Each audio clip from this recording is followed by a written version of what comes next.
RCWR show with Lee Sanders is intended for a mature audience only. The following is an Infinity One Productions presentation, keeping it honest, insightful, and interactive. Covering the latest in wrestling and beyond since 2011. You're listening to the RCWR show. Now, your host, live from the nation's capital in Washington, D.C., Lee Sanders.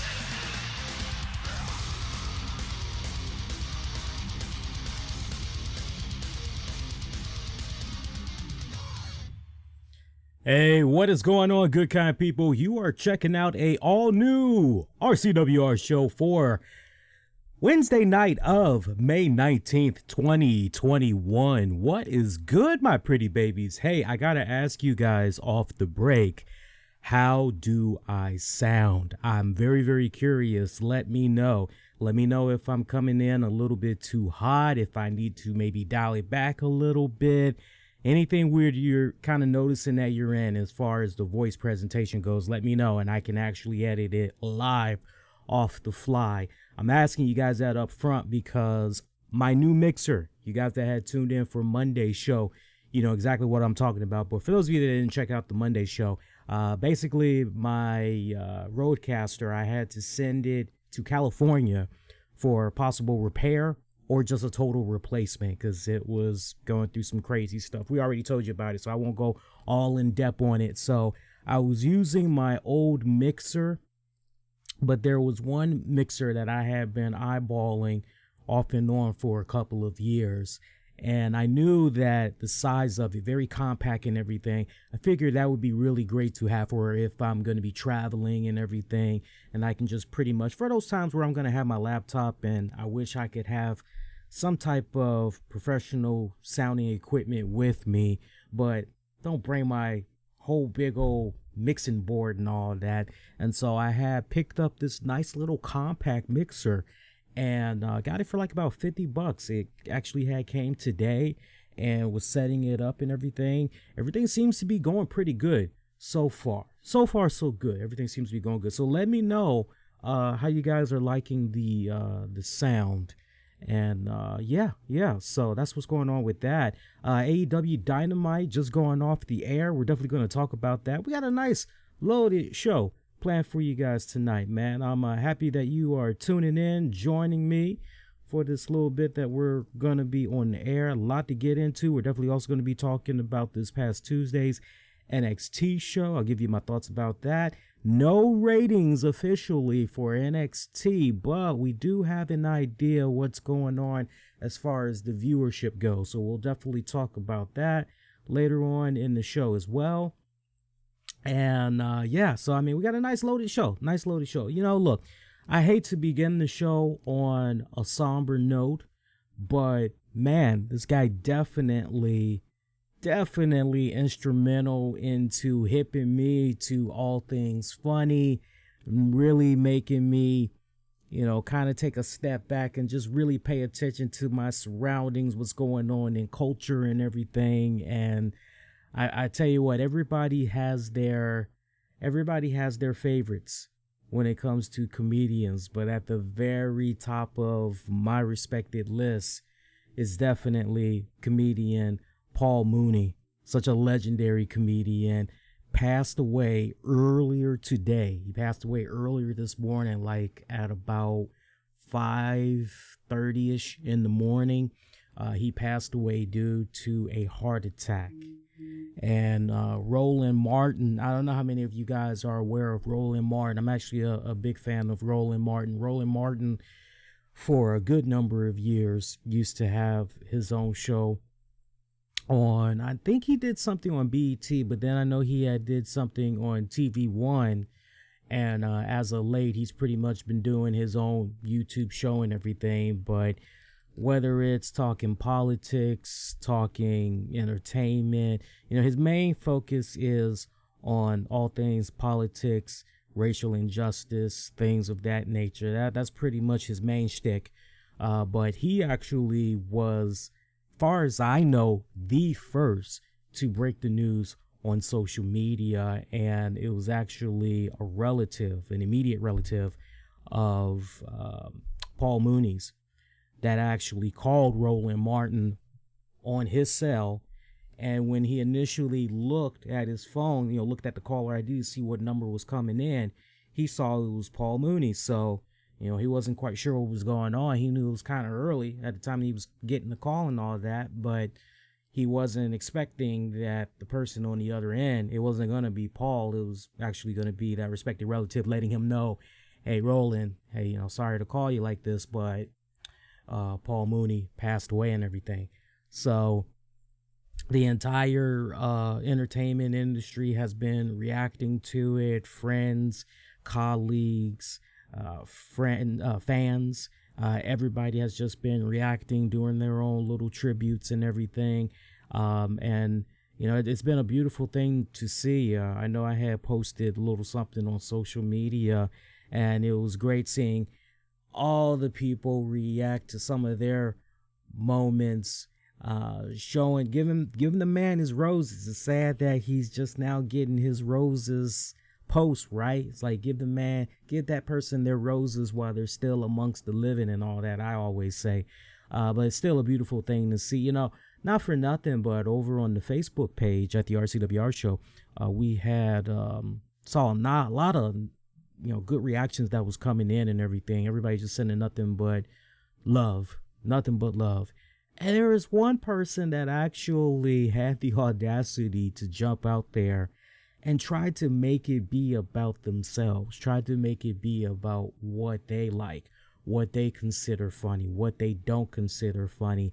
And my whole thing was, wow, what the fuck? I should have taken a screen capture so you guys could actually see the freaking post and everything. But I actually deleted the comment because it was just so negative. And I know one of the things that he had said was Paul Mooney wasn't funny whatsoever. He never made me laugh. He didn't learn nothing from Richard Pryor and I'm saying to myself, look, race shouldn't even matter. But for those of you that may be a little bit curious, damn, what color was this person, Lee? Kind of seemed like it was a Hispanic. But that's not really the point. I think the main point that we all should be focusing on is the fact that this individual mentioned those names, right? And yet, had this motherfucker actually been, to a certain degree, a Paul Mooney fan, or at least done his research and know a thing or two about the topic in which he's talking about, he would have found that, well, maybe I kind of don't know what the fuck I'm talking about, because anybody that has ever followed the career of Paul Mooney over the years, you know very well that his resume is fucking impressive as I don't know what. We're talking about a guy that actually used to write for Richard Pryor.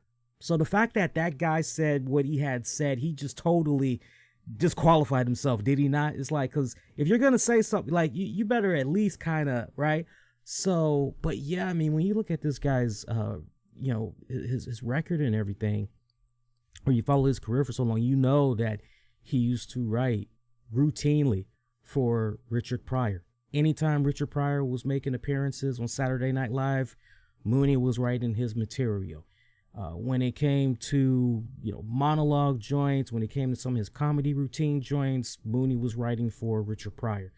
When Richard Pryor had, if I'm not mistaken, not one, but two variety shows. I believe it was two of them, but there was one main one that I kind of recall Paul Mooney had wrote for the Richard Pryor show. I remember actually there was a roast of Richard Pryor that was done. I kind of want to say it wasn't under Dean Martin, because I know Dean Martin had that series where he was doing roasts and everything. It wasn't under that. I think it was actually maybe a Richard Pryor roast. I don't think it had anything to do with Dean Martin, but I remember Richard Pryor. He freaking killed it as the closer and everything. And I mean, he just went on for like about 15, 20 minutes, and he gave Paul Mooney a lot of love and everything. All right, so you got that Richard Pryor connection. This is the same Paul Mooney that actually used to write several episodes of Good Times. He also used to write several episodes of Sanford and Son, starring Red Fox. legendary freaking comedian, as we all know, right? So you look at that. And if you were around in the late 80s going into the 90s like me, you remember a little comedy variety show called In Living Color, and Paul Mooney was one of the head writers for that respected show. You know that character portrayed by Damon Wayans, Homie the Clown? Paul Mooney created that character and a couple other iconic joints, but that's the one that stands the testament of time there. You know, Homie don't play that. So, I mean, this is a guy that has a pretty damn good track record when it's all said and done. It's like it's funny because like when you just kind of go back and you go like, wow, I had no idea Paul Mooney was responsible for this. I had no idea Paul Mooney had a hand in that. I had no idea Paul Mooney was connected to this. This guy was also responsible for helping launch the careers of some other well-known comedians as well. One of my all-time favorite comedians, you know, right up there with Paul Mooney and everything, John Witherspoon. Paul Mooney was responsible for, you know, pretty much giving John Witherspoon his first big break into Hollywood. You know, it all wouldn't have been possible for the late John Witherspoon without Paul Mooney pretty much opening those doors and setting it up for him and everything. So, you know, that's one name that jumps out to me off the break. He also was responsible for trying to think who else he was responsible for. It's gonna come to me. It's gonna come to me in a hot minute. One of the first black writers for the Writers Guild.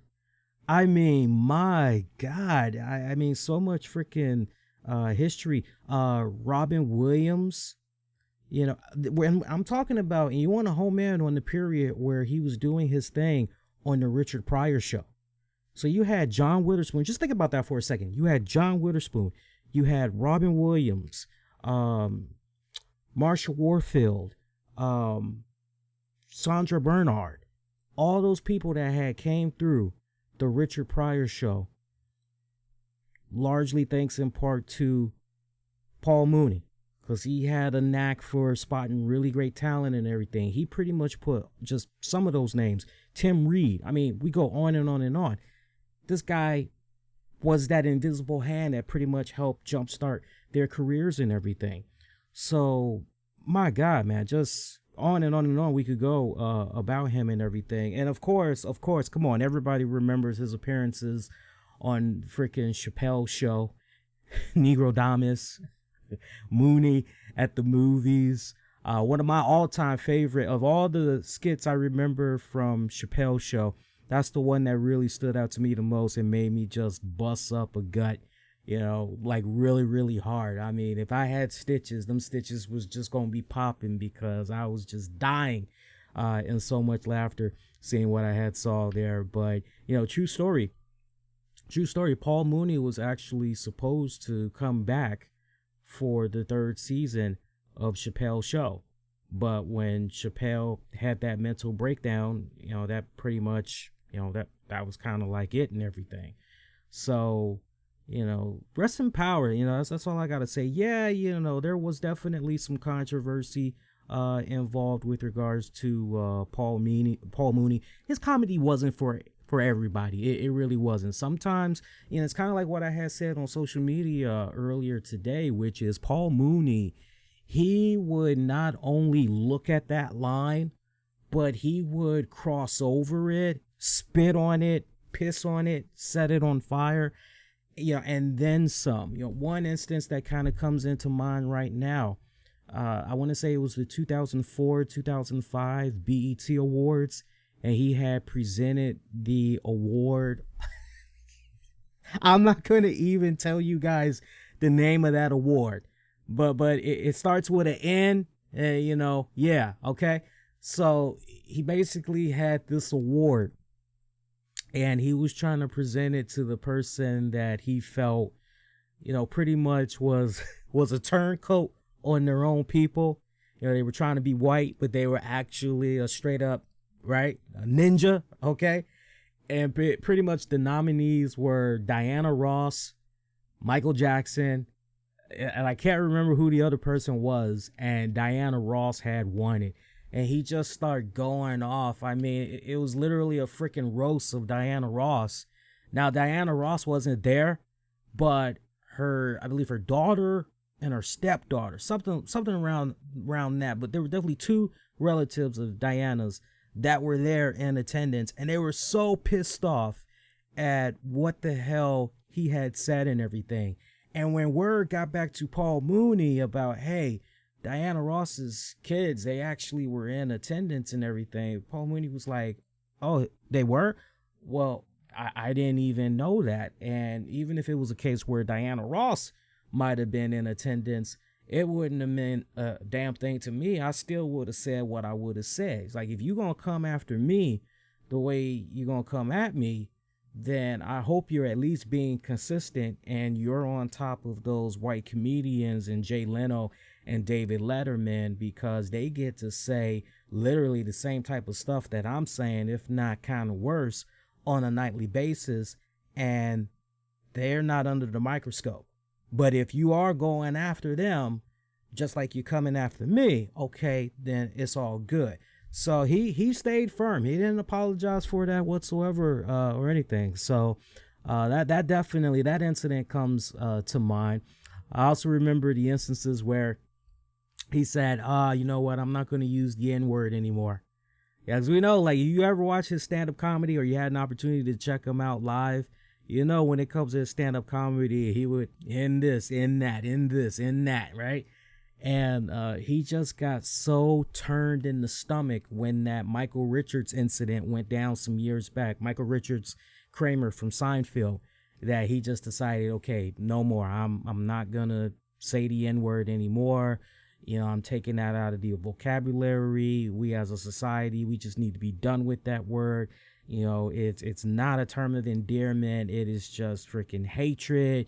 You know, even if you take the hard ER out of it and you just put an A at the end of it, it is still a very bad word. It is a hateful word. We just need to be done with it. And he did good for a little bit, not having that word in his vocabulary.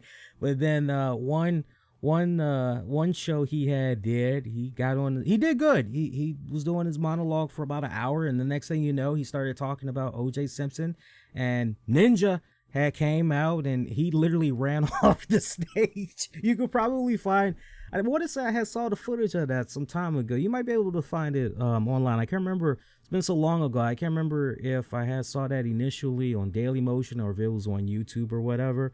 But yeah, definitely. You know, you hear the term pioneer, you hear the term trailblazer a lot and everything, but no, he really was those things. He was of that same cloth of Red Fox, definitely of Richard Pryor, you know, George Carlin, you know, Eddie Murphy. He definitely, you know, when you think about the comedians that pretty much came before him, when you look particularly at the Dave Chappelle's, I have such high regard for Dave Chappelle, especially since he is a DC native from here, a Duke Ellington alumni and everything. Always trying to give back to the DC area. Appreciate that dude, you know. But you look at guys like Dave Chappelle, you know, to a certain degree. You look at guys such as, you know, the late Bernie Mac, Cedric the Entertainer, Cat Williams. You know, we be here all night just going over different names, but in some shape or form, all of it, as far as influences go, definitely ties back to Mr. Paul Mooney. So Paul Mooney, 79 years of age. You know, at least you can say that was a nice, long, fruitful life and everything. And, you know, he went out at his home. So, you know, take that for what it's worth and everything. But 79, rest in power, Paul Mooney. So, yeah, you know, we'll try to liven up the mood a little bit more here. Yeah, with regards to AEW, they are making the move to TBS coming up in 2022. In case you guys did not hear the news, this is not an April Fool's joke in any type of way. This is accurate. AEW Dynamite is moving to TBS January 2022. And on top of that, there is going to be a new AEW show called Rampage that was announced as well. An official press release and all that came out by All Elite Wrestling and Warner Media earlier today. And with regards to that new show, Rampage, that's going to be making its debut on TNT Fridays beginning August 13th at 10 p.m. Eastern. And that show will also move to TBS in 2022. So yeah, that's where things stand right now. You know, you just kind of figured that this was going to happen though, because you know, you got to take a step back and you really got to look at this. You really got to look at this because Turner Broadcast, they have been trying to make a power move, and we kind of talked about this off and on the past couple of weeks. So if you haven't been checking out the show on a regular basis, not for nothing, might be a good time for you to subscribe and all that, so you always are in the loop and everything. But you know, we talked about this a couple of weeks back where Turner Sports was trying to make a play for the NHL, because at one point it was between ESPN, Turner Sports. I'm trying to think who else was kind of close there. I kind of feel like NBC Universal maybe had tried to make a little bit of a power move as well. But this was, you know, but you always kept hearing about Turner Sports. Turner Sports was always in that loop and everything, that they were, you know, always kind of close and all that. But this deal that's happening here, you know, everything ties back to that NHL TNT deal. That's what it was all about. Look, not for nothing, I've been watching TNT for a couple of decades now, because I'm a big basketball fan. I follow any and everything NBA. I don't care what game is on. If it's on TNT, I'm watching it. So, well, you know, you got those nights where, okay, this is a really good game, and, you know, we got to air this, right? We got to air this. Heaven forbid it's the playoffs. When the playoffs come, you can pretty much forget about it, especially when it comes to TNT, because they pretty much, once it's playoff time, they are early on, they are showing games every single night. I mean, they're probably showing games maybe 5-6 nights a week, and Ernie and them, they probably get like maybe a 1 day's rest. I'm talking about early on when the playoffs first begin. So when you kind of think about that, you know, AEW, they're kind of in a bad position right there, because they're going to be shuffled around a little bit, most likely.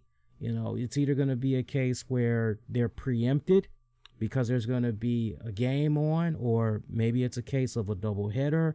Yeah, I tried to prepare you guys for this initially when we first had heard that AEW had made the deal with TNT and everything. I said, okay, well, this is cool. And now look, not for nothing, but that first year for AEW, you know, it kind of went pretty good for them and all that. And you know what, for the most part, Turner's been pretty good to AEW. They try to make sure that as far as their spot goes, their time slot, they've tried to do a really good job in making sure they're able to keep that time slot and everything. But now that we're kind of getting to that point where the pandemic is almost in the rearview mirror, and now we got all the sporting events getting back to normal and everything, right? Remember, some of those sports, they were on hiatus for a little bit, trying to figure out significant delay of games, trying to understand COVID, how to combat it, how to protect the players, how to protect the fans, all of that.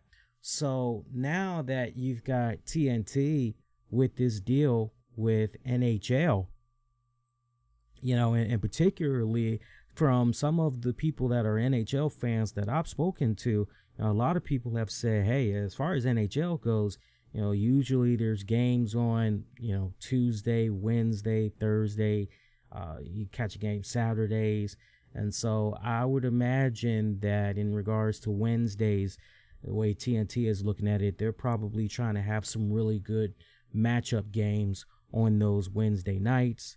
Not to mention, they're also going to be in a really good position where they're going to be able to most likely show some NHL playoff games and all that. You just kind of figured that AEW would probably move to TBS. And look, not for nothing, but there's been a handful of times since AEW Dynamite has been in existence so far that we have seen it either get preempted, right? It got preempted, so it maybe came on like at midnight or immediately after a basketball game, or came on at 10 or whatever. Or a rare instance, we've seen it air on TBS. So I don't really think that, I know some people are probably going to look at this and they're going to try to say, this sucks for AEW or blah, blah.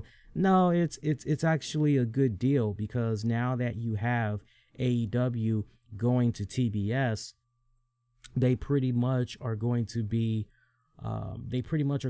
uncontested. They don't have to worry about, oh man, we've been pushed back because there's this game on, or we've been pushed back because they don't have to worry about any of that drama anymore. I'll tell you another reason why this is a really good deal as far as AEW going to TBS. Not that many people were talking about this.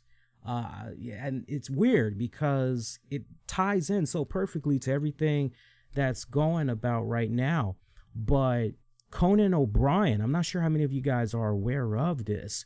And any of my podcasting friends out there that wants to credit me for what I'm about to say, have at it. Just give credit where credit is due if you're hearing it from me for the first time. Conan O'Brien is ending his show on TBS. He's going to be done, if I'm not mistaken, as of this June. It doesn't feel like it's July. I'm pretty damn sure it's actually June, because I remember reading this about a week ago, maybe a week and a half ago or something like that. And long story short, Conan decided that from a creative standpoint, he wanted to try to take his show, his brand, to that next level and everything. And so Conan, although he's done with TBS, he's going to continue on with his show in some form on HBO Max. And basically, it's not going to be, the way he's kind of talked about it right now, it's not going to be the same show we've been seeing all these years. Now, when you hear that, you go, yeah, Conan's been kind of, 1 minute it's an hour. Then he comes back, he doesn't have Max Weinberg, when he goes to TBS and all that, and then he takes a little bit of hiatus. He comes back. Now the show's 30 minutes, which upset a lot of people, but he's thinking, no, less is better. And then he was doing the whole podcast thing on top of supporting the show. But now it's just, he's going to be done with TBS. Not entirely though, because those specials that Conan likes to do where he likes traveling to different countries and all that, I can't remember the name of that series right now, but Conan is still going to be doing that for TBS. That'll still be airing. I think they're going to try to do about 4 of those specials, so like 1 a quarter basically. So as far as the real estate goes of original programming on TBS, AEW Dynamite is in a really good place, and you could almost essentially build more original programming just off of that. Not for nothing, but the numbers for AEW have been pretty relatively consistent. I mean, worst case scenario, I've probably seen AEW numbers in the 700s, maybe like 725, 740 something. That's probably like the worst number I've seen. I've yet to see AEW, if it has happened, it's maybe only happened twice, but I've yet to see AEW in the 600s or the 500s. Okay, so it's a good move. I mean, the numbers have been very consistent. You see what's been going on with them since they've been uncontested. Now that NXT has moved to Tuesday nights and everything, this is a really good deal for AEW. Look at this. I don't know how many of you guys remember this particular time period, but one of the things that I think about is look at when WWE Raw had moved to the new TNN. You guys remember that when they went to the new TNN? And when they went to the new TNN, I mean, they're pretty much, as far as original programming goes, there really wasn't anything happening. And then when WWE Raw had came on over to the new TNN, they pretty much had built around that. You look at the early years of WWE Raw being on the USA Network, you really didn't have anything going on. Same type of deal. WWE Raw served as that focal point, and pretty much original shows were kind of built around that. You look at when WWE Raw had went to Spike TV, you look at pretty much what was mainly on at that point. Once again, another scenario where WWE Raw, pretty much with the viewership that they had and all that, that pretty much served as the canvas to try to build original programming around that WWE show and everything. So I look at what's happening in regards to Dynamite, Dynamite and this Rampage show that's going to be happening. Both of these shows going to TBS and everything. It's not a bad thing, because when you ask yourself this, when was the last time you watched TBS? For some people, it could be a case where, honestly, only when it comes to the 24-hour marathon of A Christmas Story, that's when I go ahead and I watch TBS. Maybe you watch TBS for a baseball game, right? Other than that, TBS isn't really to the point. If you look up TBS's channel lineup right now, which is exactly what I'm doing, I've got it loading up right now. And this is exactly what TBS is airing right now. So when I say, hey, it's a good thing and you can do original programming and all that on there, centered at the centerpiece is basically the AEW shows and all that. That's pretty good. All right, so I am on YouTube TV right now because that's my provider. I ditched the cable. All right, so TBS, here's what we got right now. We got Full Frontal with Samantha Bee. That's an original show. And then you got Conan, but as I said, Conan's going to be done in June, so you're pretty much going to have that Full Frontal chick continuing to do her thing. Look at this. You got episodes of Seinfeld, Wipeout. Oh, that's that John Cena show. New Girl. Okay, that series been over by a couple of years. What else? Everybody Loves Raymond. Wow, they're still airing George Lopez. Not his talk show, but the little 30-minute show that he had for a hot minute on ABC. Two Broke Girls. No, it's another series that got canceled. Friends. I mean, come on, man. Look at this. Let's keep going here. Wow, a big-ass block of Friends. I mean, they're doing like about... God, this looks like it's about 4 hours of Friends or some shit like that. Jesus Christ. Jesus Christ. Wow, this looks like it's about 6 hour block of Friends. Jesus Christ. Look like about 7 hours. Look like a 7 hour block of Friends. Then you got American Dad. Man, that's not even new episodes. Family Guy. Not new episodes. We all know the new episodes of Family Guy. That's on Fox. Big Bang Theory. That show ended, 2 years ago? Okay. Let's keep reading until we get a repeat here. And we pretty much got our repeat now. And then Wipeout. So, yeah. As far as original programming goes and all that, this is honestly a really good move. So, I would say to you guys, don't freaking trip. Don't trip. Everything's going to be all right. You dig? Speaking of AEW, let's talk a little bit about AEW Dynamite. For those of you that might be just tuning in live, you had already missed our talk about Paul Mooney, but please, anybody that is just happening to come through, they just want to, offer maybe some funny memories of Paul Mooney, or just want to throw up a R.I.P. and everything, nothing wrong with that. But if you want to get some of the stuff that I had said about Paul Mooney at the opening of the show, there is a cool feature we have available where you can just rewind it back and you can pretty much catch up that way.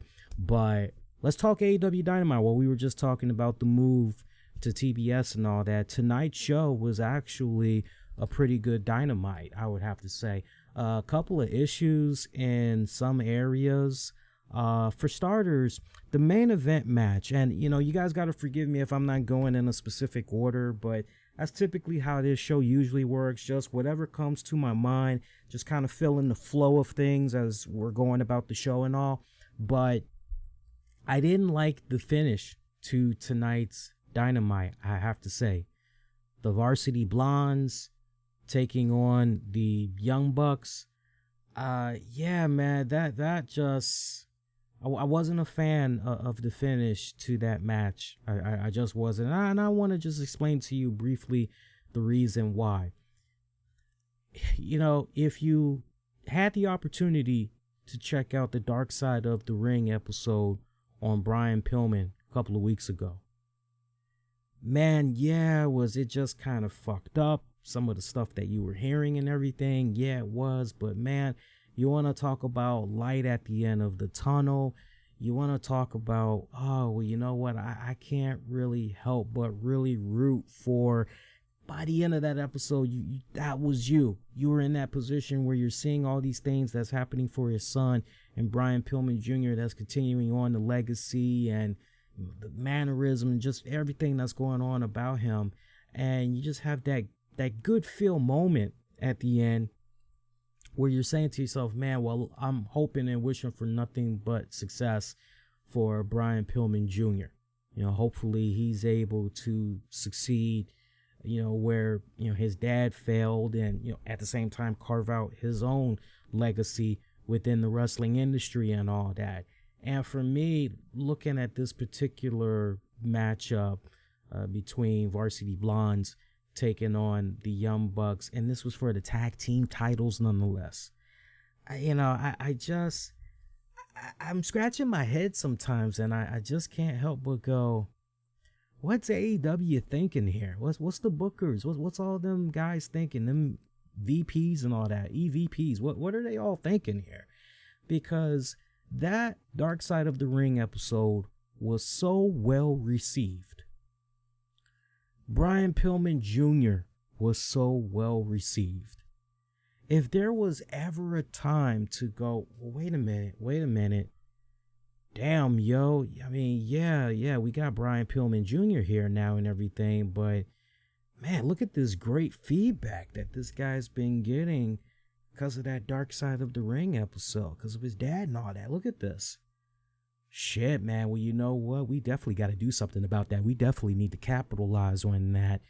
Yeah, look at that. Look at the numbers. Look at the numbers for that show. Look at the ratings. Oh, okay, that's pretty good. Oh, I'll tell you what. Let's stay on track. Let's keep watching the numbers for these shows throughout the season, and let's see what happens there. And yeah, with that trajectory we're looking at right now, yeah, maybe we should kind of maybe consider do something here with Pillman Jr. Yeah. And it's just so head scratching seeing what's going on with the young man. Now look, I'm not saying make Brian Pillman Jr. the AEW World Heavyweight Champion. I'm not saying that whatsoever. Okay? Now, I'm not even saying make him the TNT champion. I'm not even saying that right now.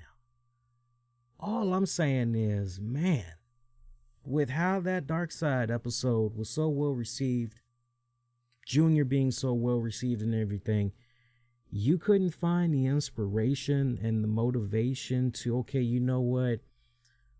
Even if it was a case where you didn't want to, all right, we're going to wham, put the tag titles on the Varsity Blondes, you couldn't at least maneuver things in a way where, oh man, Varsity Blondes, they came so short, but man, we had a lot of fuckery that was going on here. Without a doubt, we ain't seen the last of Varsity Blondes, and So yeah, granted tonight we did have a little bit of fuckery that was going on here, but when it was all said and done, they lost cleanly in the middle of the ring and everything.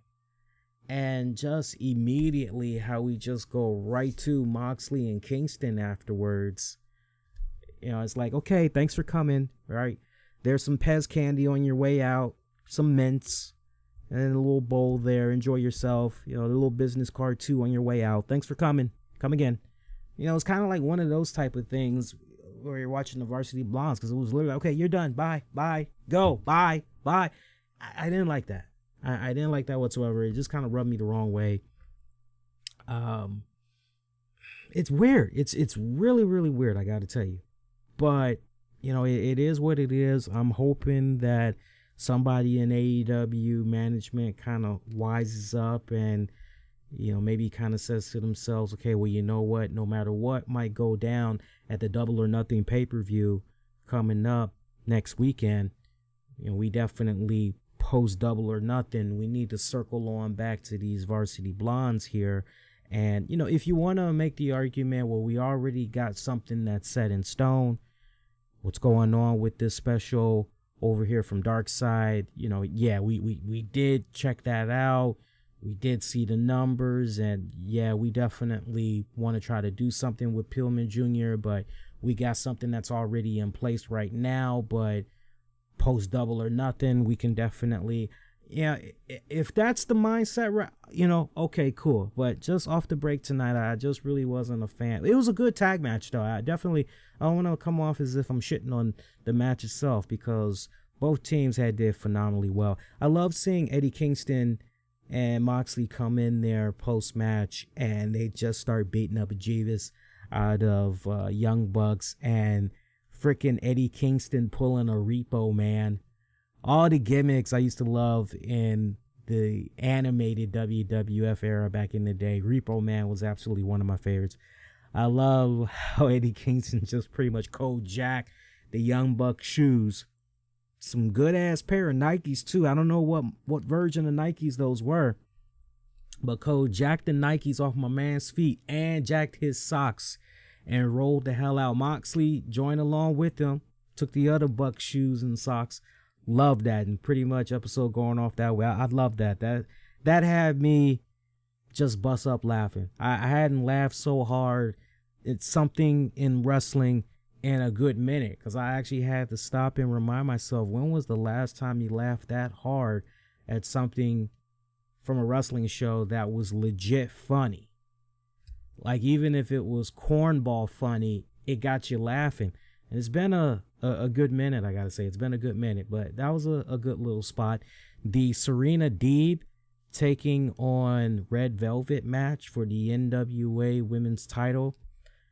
Enjoyed that matchup. That actually was pretty good. Almost had forgot that Serena Deeb had been away for a short period of time due to injuries. She's pretty much, she looked pretty damn good. Didn't look like she had missed a step there tonight. Serena Deeb still the NWA Women's Champion. Am I the only one that's looking at some of the stuff that's been going on with AEW, Impact Wrestling, but then also AEW and NWA? And it's just so interesting, because if you check out my NWA Power Recap shows, mass shout out to those of you that do go out of your way, check it out, by the way. It's interesting because we've got Camille right now that is serving as the number one contender to face Serena Deeb for that title. However, she's involved in a feud right now with Thunder Rosa, and there's a match that they're going to be having at the When Our Shadows Fall pay-per-view event. And the stipulations are, woof, if you want to talk about stakes being high, if Thunder Rosa loses that match, she can never work for any other promotion, just NWA. So just kind of looking at those stipulations and everything, I just find it kind of interesting that Serena Deeb, okay, this is her first time back in a couple of months. She's in action against Red Velvet and everything. I just find it so interesting that we couldn't have Thunder Rosa be in attendance looking at this match, particularly Camille looking at this match, particularly, right? I just find it so interesting. It just kind of, it's like that silent, we don't bring up that other company, So I gotta say, I just really haven't been liking how this whole partnership thing experiment has been going on, particularly between AEW and Impact. But I'm definitely not really liking how the AEW NWA thing has been going as well. I almost forgot that there was an NWA title when I watched the AEW product. That's the point that I'm really trying to drive home here and everything. And I get it, she's injured and everything. And it's just interesting because, you would have thought that maybe under the circumstance they would have just, Billy Corgan and them, they would have just went on ahead and went with a storyline where they had stripped Serena Deeb of the title just to try to, move things along and everything with their booking and programming. But, they wanted to stick with Serena Deeb and everything. So, I have a feeling, though, that the way things are probably going to most likely play itself out, and I've kind of told you guys this off and on, now that we've got this pandemic almost in that rearview mirror and we got these wrestling promotions that's getting back out there, they're doing their live events. Hell, y'all that watched AEW Dynamite tonight, you most likely saw how AEW made the announcement that they were going to be having a little meet and greet thing that was going to be going on the weekend of Double or Nothing. I believe it's supposed to go from 12 to 5. If you go to AEW Tix right now, you'll actually see the event that I'm talking about, and it's good. It's a AEW Double or Nothing Fan Fest joint that's going to be going down, and pretty much tickets all available right now. I'm not seeing anything that is sold out right now. To the point, the AEW Friday Night Dynamite that's supposed to be happening next Friday, tickets for that event are available right now. And again, you got the Fan Fest that's going to be available. Double or Nothing tickets are still available. And you got the tickets available for the Miami, Florida, Cedar Park, Texas, and Garland, Texas event. Also the Houston, Texas event. And just added. So this is new that we are talking about here on the show for you guys. Looks like Milwaukee, Wisconsin was just added.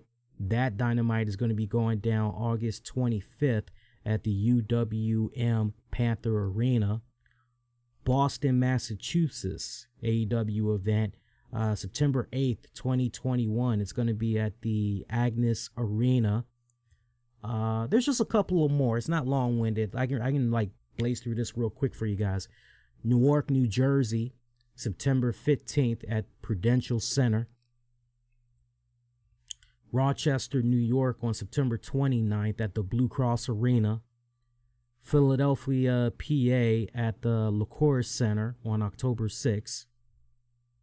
There's going to be a AEW TNT taping in St. Louis, Missouri at the Chaffez Arena on November 5th, 2021. And the final date, AEW Dynamite New Orleans, January 12th, 2022 at the Uno Lakefront Arena. So, and that's it right now. So as far as our first date for 2022, that's as far as AEW has gone right now. So nice that we were able to give you guys some new information as far as live events go and all that. So just kind of tells you exactly what I was talking about earlier. I just feel in my heart of hearts that the way things are going right now, this whole little experiment, we're just going to see these promotions. Okay, it was good for while it lasted, but now that things are getting back to normal, we're going to go on ahead with our respected titles, with our respected guys, and we're going to go do our own thing. Do I see something happening as far as a partnership goes ever again, down the road? Maybe, maybe, but I think as far as the future for AEW goes, I think they're going to go back to reaching out to more, local independent promotions, tap into their talents and all that. I don't really see, you feel me? I don't really see them continuing on a regular kind of long-term basis of a relationship like they've been having so far with Impact and NWA and all. Let's see. So I told you about the Serena Deeb Red Velvet match. That was pretty good. Jade Cargill was not in action. She was being interviewed by Tony Schiavone. And that guy that used to be MJF's little manager, getting him any and everything he wanted. We saw him try to make a power move once again, trying to let her know, hey, I would be representing you. I'd be representing your brand. I'd be working for you. It wouldn't be you working for me. I actually would be working for you. So one more time, he was trying to make a power play, putting himself over, but Jade Cargill wasn't having it. She was pretty pissed off, actually, that he was interrupting her talk time and pretty much told him to skedoodle and everything. So, I don't know, it kind of feels as though the way things are going here, he just may be the guy that's going to slide in there. And, wow, I can't believe I said he just may be the guy that's going to slide in there. Sorry about that. He just may be the guy to win her over. And Mad Fettuccine. We'll see how that plays out. Murder Hawk, Luke Harper, Miro having a few words. Pretty much we learned later on in the night that Miro, Lance Archer, they will be going one-on-one for that TNT championship at the Double or Nothing event. By the way, I love how Lance Archer had said to Miro that Miro was trying to get a day to himself. I just that one I actually chuckled.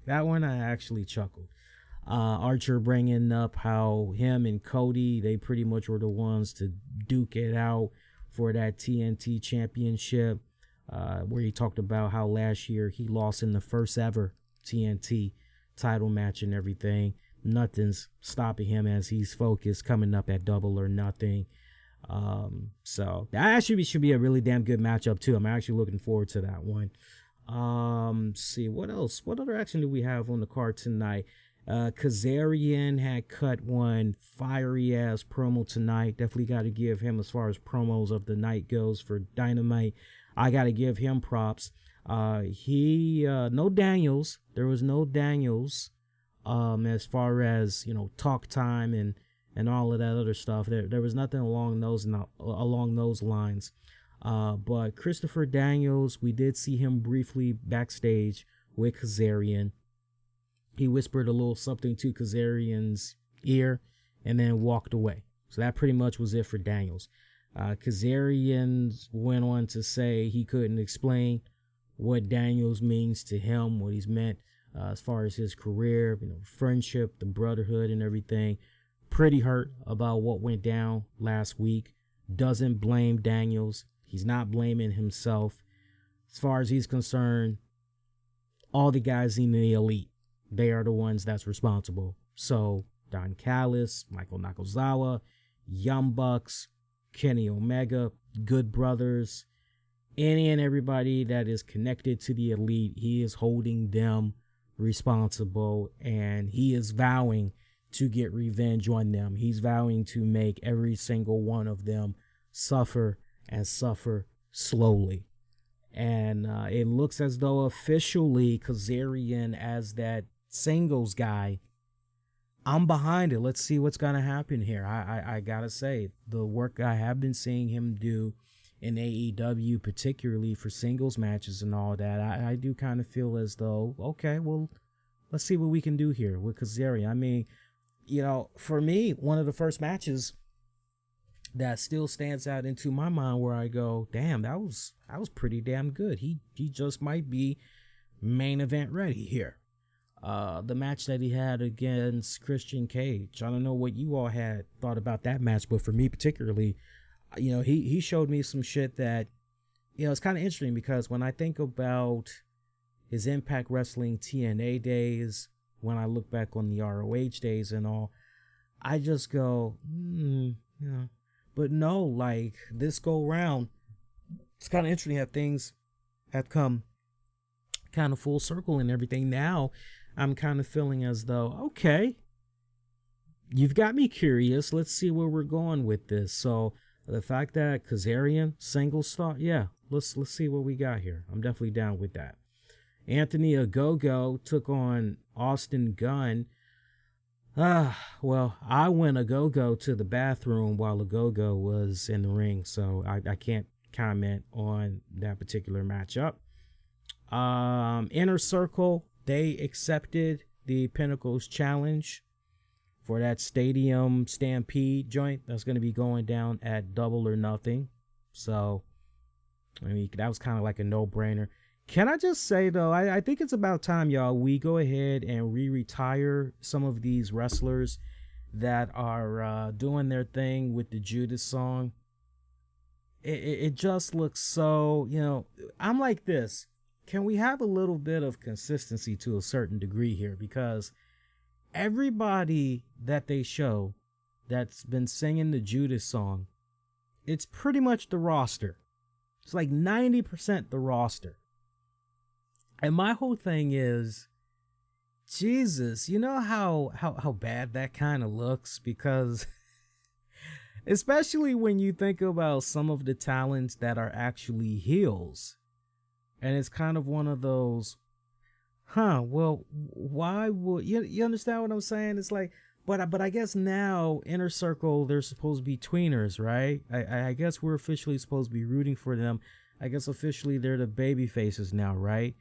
Okay, well, that's all good and dandy, but if you are a heel wrestler and you make the composition of the AEW crowd, yeah, when Jericho and Inner Circle come out, I'm sorry, you should not be singing. You should not be singing Judas on My Mind. You just shouldn't. If you're a heel, you should not be. You should have a frowning look on your face, and you should be looking at the people all around you that's singing the song, and you should just, hands folded up and just be going all like that. Like, who cares about this? You should be doing all of that. And we haven't been getting that. I don't know. That's just kind of something I've been peeping out quietly over the past couple of weeks. And I've just been kind of making mental notes and just, okay, let me just, before I really speak on this, but now that I've kind of put that out there, peep it out next time. Then again, AEW likes to make their rounds. I know some of the talents like to make their rounds, checking out what podcasts are saying about them. And sometimes some of the stuff that we be talking about, it doesn't always fall on deaf ears. So, but we got to switch that up. We can't just be having everybody that's basically not on the card for Dynamite, heels, baby faces, just be all singing together the fucking nah. Fuck that. No, we ain't doing that. Need more boo yay. Seriously. Hey, you guys good? You guys been enjoying the show so far? If you have, you know what to do. You haven't done so already, make sure you go out of your way and you kindly hit that like button. You also hit on the subscribe, and most importantly, click on that bell notification so you don't miss out on all the great content that's coming your way on a weekly basis. By the way, I do see what you guys are saying in the chat so far. Shout out to Brandon, shout out to Mace, shout out to Colby, shout out to, who else we got in here so far? Shout out to G-Dub. Who else we got in here? I'm only able to see but so much here because it gets cut off after a while. Anybody else I'm missing and you're tuning in live right now, shout out to you. Yeah, but it cuts off after a while, so there's only but so much that I can see there. What else happened on Dynamite tonight? I'm just trying to go through the notes real quick here, see if there's anything else that was kind of noteworthy to talk about with Dynamite tonight. Oh yeah, the opener. I almost forgot about that. Moxley, Kingston taking on the Acclaimed. Well, that wasn't really your opener. Christian Cage and Matt Sydal was actually your opener. I'll get to that in a hot second. But Moxley, Kingston taking on the Acclaimed.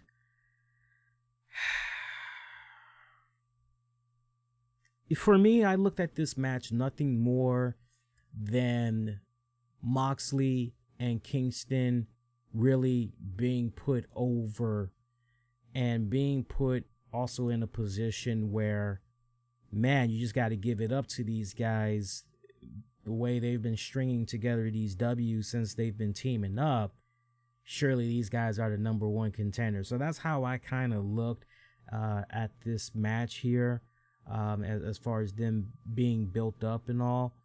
While as the Acclaimed, the way it's kind of coming off right now, sadly, the Acclaimed, the only thing they can lay claim to is that they know how to go out there and try to talk shit. A lot of their stuff is, it's not even cornball chuckle. It's just, oof.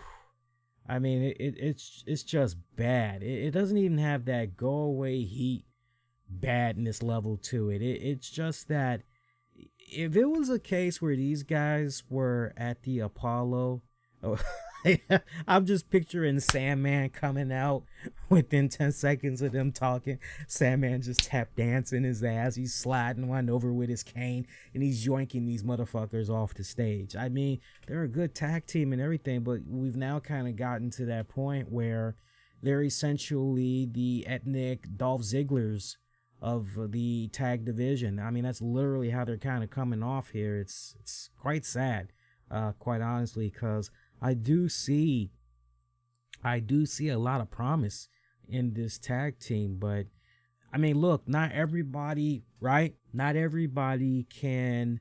We gotta have some utility cats, and right now, Acclaimed until sometime maybe in the near future. Yeah, otherwise, they are going to continue to be utilization talents. I mean, there's nothing wrong with that. You're getting that bread, you're getting that TV time. Ain't nothing wrong with that. Opener match, Christian Cage taking on Matt Sydal. Christian Cage picking up the dub.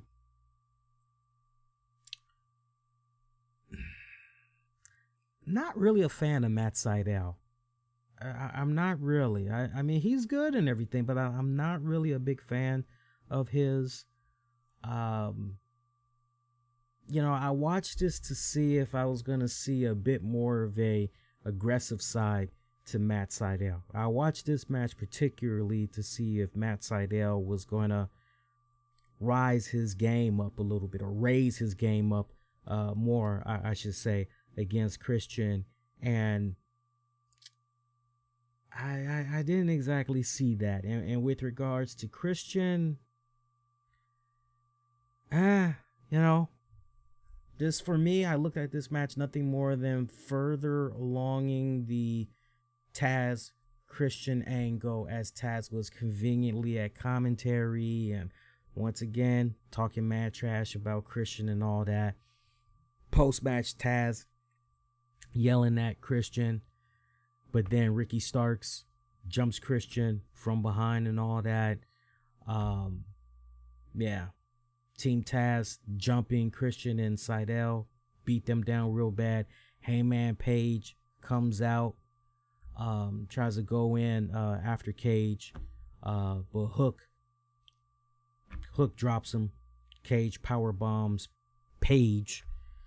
He got his ass pretty damn good. So I mean, that pretty much was it for that. So I mean, it's kind of interesting to see though that now we kind of have this. Okay, so we got Matt Sydal, we've got Hangman Adam Page, we've got Christian Cage. Okay, so we got those elements going on. Okay, and on the other side, we pretty much have the powerhouse Will Hobbs, Brian Cage, Ricky Starks. Oh, okay, so this is kind of, but you still got Hook. Hook can definitely, gotta watch out for Hook. How you gonna counter Hook there? But that's how it kind of feels like it's going right now in regards to all of this. I thought Christian Cage was supposed to be entering some tournament where the number one contender was going to be determined for who's going to be facing either Kenny Omega, Pac, or Orange Cassidy for the AEW World title. I thought that's what Christian was mainly supposed to be focusing on. I'm looking at this particular stuff that's going on. I'm a little bit confused. It's one thing if all these personalities we're supposed to be seeing in that Casino Royale, then it's like, okay, all right, cool. But it's just, I need that to be cleaned up just a little bit more, because I'm a little bit confused what direction we're going to in that one.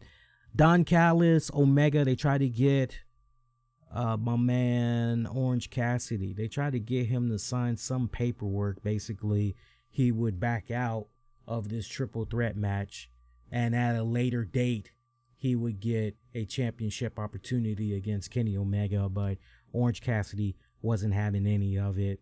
Didn't talk the entire time during that segment too, and that whole segment just fucking rocked, by the way. But overall, I would say with regards to Dynamite, it was okay episode, for what it was worth. I would say it was probably like a 7 out of 10, so a thumbs up. I definitely would say, and everything. Very heavy oriented as far as really putting the emphasis on, okay, this is what's going to be going down at Double or Nothing. There was a lot of building up towards that. By the way, decent little match for what it was worth between Shida and Reba.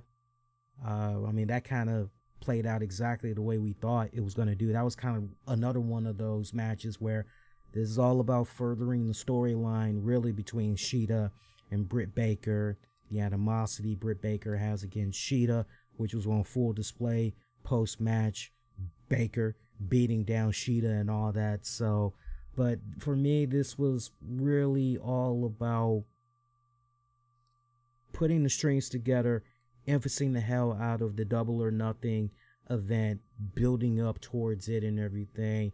For what it was worth, the wrestling action that we did have tonight, it was good. It was good to average. So flip it, average to good at best. So we'll see how they do on next week's final edition of Dynamite right before they dive into that Double or Nothing event. And that Double or Nothing joint, that's going to be going down on May 30th, Sunday, May 30th. Oh, man. I'm ending the month strong. I'll tell you that. I'm telling you that right now. I'm tired. I got to be honest with you guys. I'm a little bit burned out. I don't think it's from the shows, though. I don't know what's going on. I've been having a weird kind of, bug going on the past couple of days. My eyes have been hurting.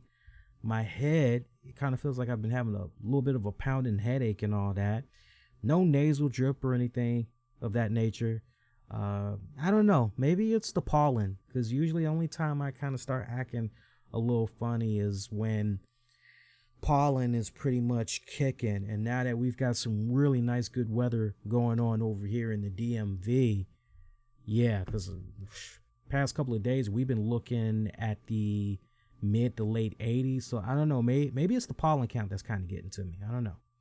All right, so NXT. Let's talk NXT here. NXT, they did okay for this week. NXT actually did all right for this week. Got to give them a lot of props for their show. We got a new North American champion in Bronson Reed. That was his match against Johnny Gargano. Actually was pretty good. I couldn't help but root on Bronson Reed. I like Bronson Reed, man. He's pretty fucking cool. No bullshit. I dig his shit, man. I dig his shit. That was actually a really good matchup. Nice, good back and forth between the two guys. Bear with me 1 second here. I just want to pull up my NXT card here. Because this one I took it down. Took down the notes on the phone, but I sadly didn't transfer it over to Facebook here so I could pull it up. So bear with me a second here so I can pull up the entire card. Another thing that kind of stood out to me while I'm pulling up the card, Cameron Grimes and that whole Ted DiBiase joint. I love that. I love that little spot, man. The goddamn Ted DiBiase. I kind of figured out why I really like Cameron Grimes, especially right now with everything that he's been doing. He reminds me of fucking Don Knotts. I don't know how many of you guys are into your old school shows and all that, but Don Knotts, Barney Pfeiffer on the Andy Griffith Show, was also the original. No, he wasn't the original. Actually, he came in after the Ropers on Three's Company. The Ropers were the originals, and then Mr. Furley. Yeah, Mr. Furley. Don Knotts had played Mr. Furley on Three's Company with the late John Ritter. Yeah, this is exactly a lot of times who Cameron Grimes reminds me of. He reminds me a lot of Don Knotts, and I mean that as a compliment. I don't mean that in a negative way whatsoever, man. Toni Storm taking on Zoe Stark. Good match. I actually preferred their first match, but this one, it was very complimentary to their first one. Now that we pretty much got ourselves tied 1-1, it kind of feels as though there's going to be some type of a rubber band match here. So, but I liked how Toni Storm picked up this dub, and she really could not celebrate it the way she was meant to celebrate it, because her spotlight was essentially stolen from Frankie Monet. She did this nice whole big old grand entrance and everything, and you've got freaking Toni Storm and a beaten up Zoe Stark looking on like, what the fuck is your problem? Like, really? Like, this isn't about you, really? And as we found out, Frankie Monet is going to be making her debut next week, her in-ring debut next week. So looking forward to that. Peep the dog, though, man. The dog so far, I hope y'all keeping tabs. Dog has made more fucking WWE appearances than fucking Undertaker, Brock Lesnar, John Cena combined within the past 2 years. Just marinate on that, man. Marinate on that. I mean that, seriously.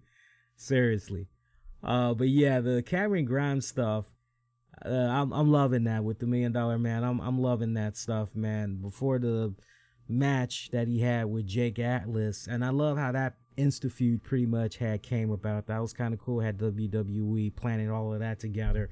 Before the bell, Grimes decided he wanted to play a video that has showcased Ted DiBiase's embarrassing moments, and he thought that this was gonna go over well and have the fans at the CWC arena, actually laugh and make fun of Ted DiBiase and all that. But if anything, it just made the fans chant for Ted DiBiase. So he wasn't really feeling that. This was a short match too. It went about barely 5 minutes.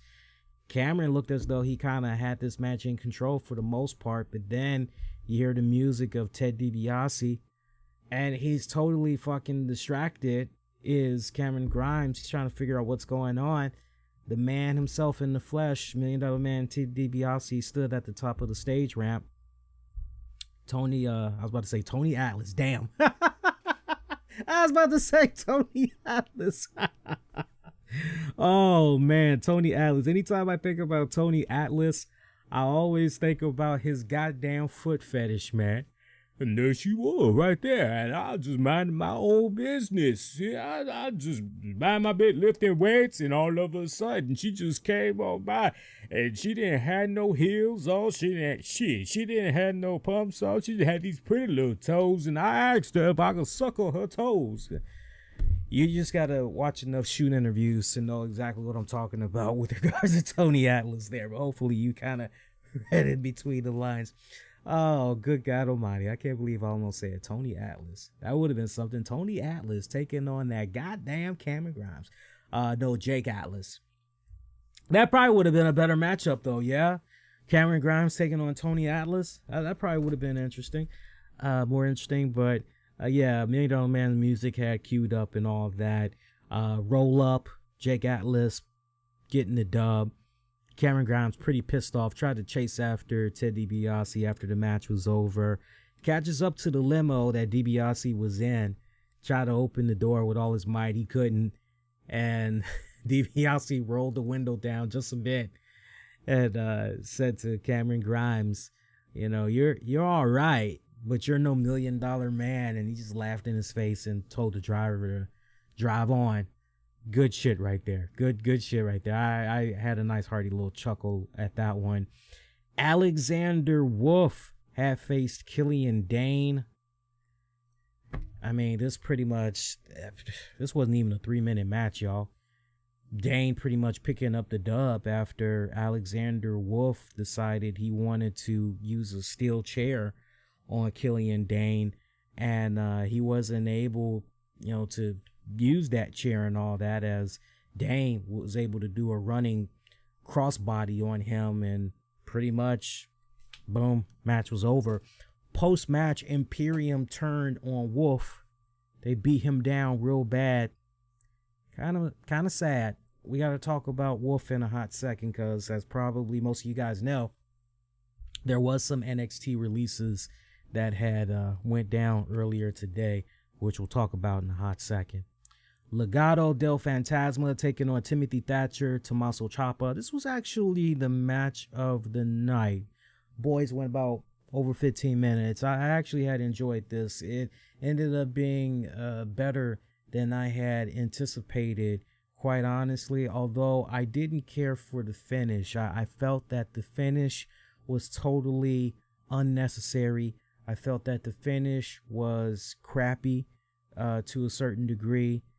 And, for me, why does it seem like every time I'm watching something in NXT, there's always some type of controversy that is going on in a match? There's whether it be a tag match or a singles match, I always feel like there's some type of fuckery that's going on. And my whole thing is, man, we don't always need to have fuckery that's going on. Sometimes we can just let it be all about, all right, the better fucking team won. When it's all said and done, the better fucking team won. The better man won. The better woman won.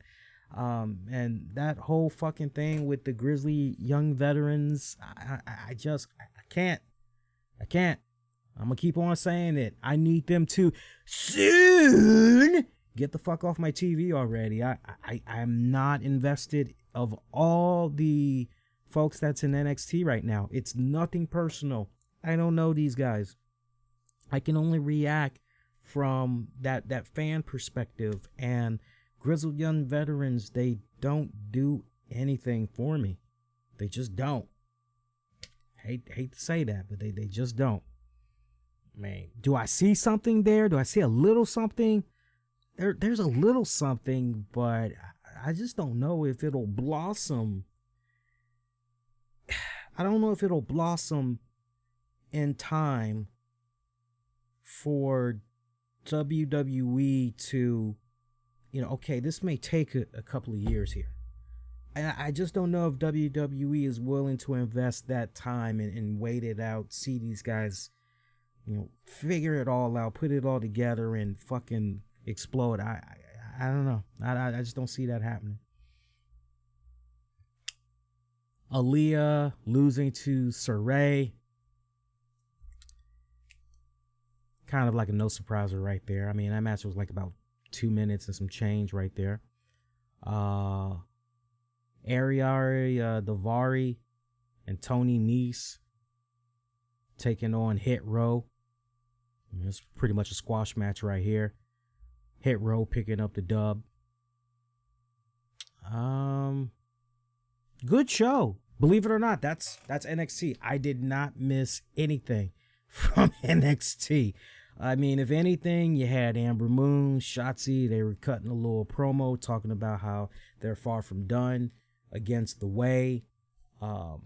They also are aware of how Dakota and Raquel, they're pretty much kind of trying to jump the line and everything for tag title opportunities and all that. So, you're kind of getting the impression, okay, so we're probably going to see Dakota, Raquel, Amber, Shotzi lock up at some point to try to figure out who the number one contenders are going to be to take on the respected NXT women's champs and all that. So I don't know about that one.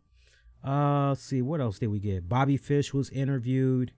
Really nothing there. He pretty much talked about how he helped Kyle O'Reilly, more for revenge on Pete Dunne and Oney Lorcan than the friendship that they used to have, or I guess maybe still have. Who knows what's going on here, but he knows that he owes Pete Dunne a receipt because he hasn't forgotten what Pete Dunne had did to him a couple of months back that resulted in him being sidelined as a result. So he pretty much issued a challenge to Pete Dunne for next week. So we'll see how that plays out. Also, I almost forgot about that. Can't believe I almost forgot about that. Indy Hartwell and Candice LeRae, they were chilling at a spa, getting massages and all that. And it was hilarious because while they had the little limes or whatever on their eyes and the avocado mask and all that crap going on, one of the guys that was actually massaging Indy Hartwell, it was actually fucking Dexter Lumis. And Dexter Lumis ended up, shit was funny. Dexter Lumis ended up, he was like, oh shit. Yeah, his feelings were hurt because Candice LeRae was just bringing up, aren't you glad that, we got you so focused on this? And now you see what I'm saying with regards to that loser, Dexter Lumis, la, la, la, la, la. And Indy kind of felt, yeah, you're absolutely right. Who cares about that guy? Yeah, he does suck, la, la, la. So his feelings were hurt. He stopped touching her and he fucking rolled out. It's kind of funny because you would think that with the past couple of instances over NXT programming, Indy Hartwell kind of has an idea of her boo's hands by now. You would think, he's kind of touched you enough times there. He's carried you and all kinds of other shit.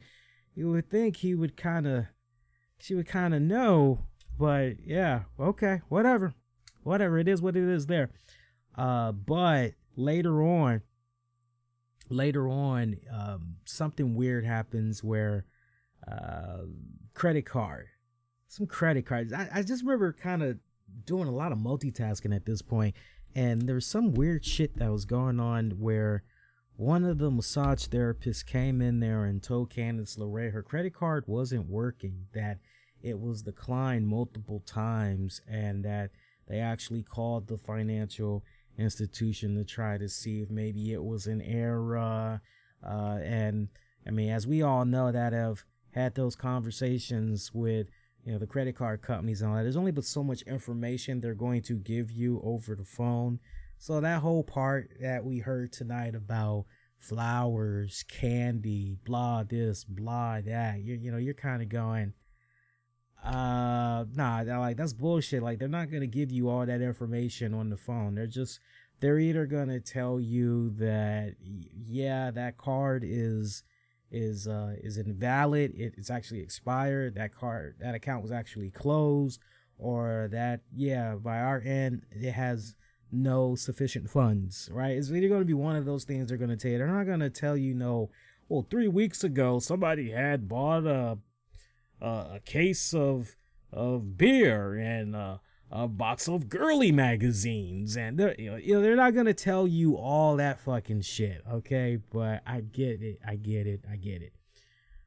So Indy Hartwell was kind of able to put two and two together, and she was under the impression, and she said out loud, you know what this means? She was like, it was Dexter. Dexter is the one that had bought all that. He's like, he still cares about me. So she went running out of the spa trying to find Dexter. Little did she know, she's like, you almost had it. Yes, he still cares, but it's actually Candice LeRae that was setting you up so that you could turn your back on Dexter.